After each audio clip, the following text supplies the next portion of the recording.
Macaulay की शिक्षा प्राप्त करके बुद्धि भ्रष्ट हो गई।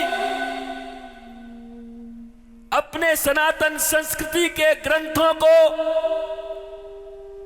केवल कर्मकांड की किताबें कह करके नेग्लेक्ट कर देने की जो धारणा बनाई गई, जो नैरेटिव गढ़े गए इस भारत में, उसका खामियाजा और कब तक भोगोगे? तुम्हारे शास्त्रों में क्या नहीं है? तुम्हारे ऋषियों ने कौन सा इन्वेंशन नहीं कर दिया जो अब तुम्हें करने की जरूरत पड़ रही है?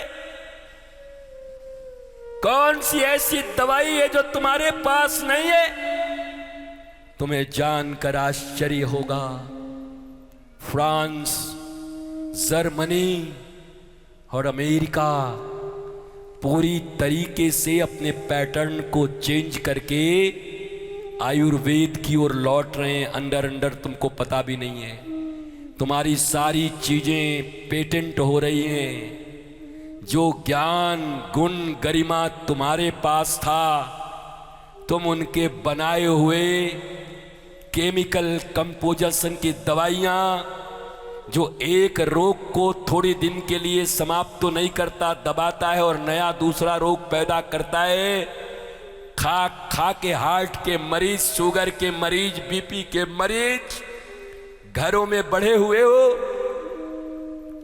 और दौड़े चल रहे हो बाबाओं के पास, हमारा बीपी ठीक कर दो, खान पान ठीक रखो, आहार विहार ठीक रखो, अपनी संस्कृति पर भरोसा रखो, अपने ईश्वर के ऊपर भरोसा रखो, अपने संतानों को डरपोक और फ्यूचरिस्टिक मत बनाओ।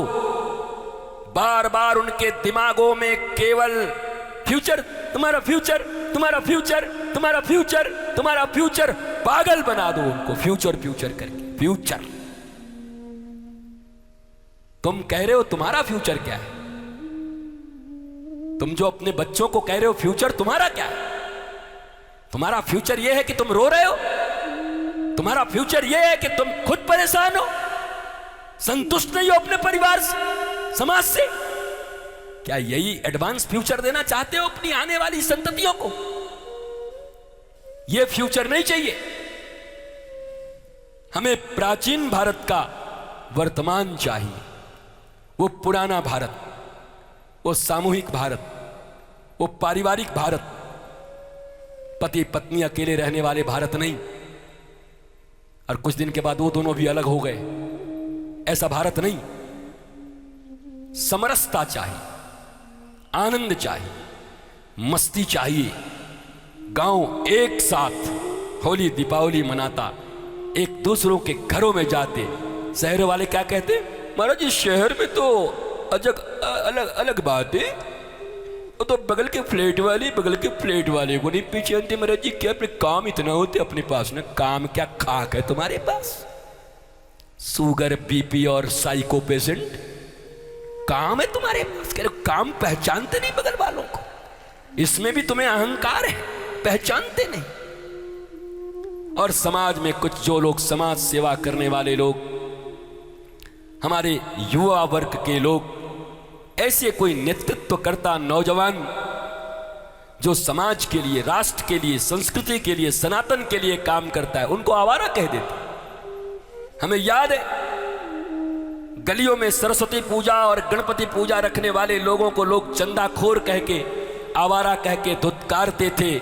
आज मैं तुम्हें बताता हूं, आज मुझे 40 साल के बाद मैंने अध्ययन किया और बड़े बड़े लोगों से बातें की, सबका रीड लिया। लोगों ने कहा भारतवर्ष में जिनको तुमने आवारा समझा, अगर ये लोग पूजाएं न रख रहे होते तो आज हिंदुत्व गायब हो गया होता। लोग राम कृष्ण को पहचानना बंद कर देते, गणपति को पहचानना बंद कर देते। जिनको तुम आवारा कहते हो, ये आवारा लोग पता नहीं कौन सी ये वही लोग हैं जो केवल अपने परिवार के लिए नहीं, सारे मोहल्ले के लिए, गांव के लिए ध्वज लेकर के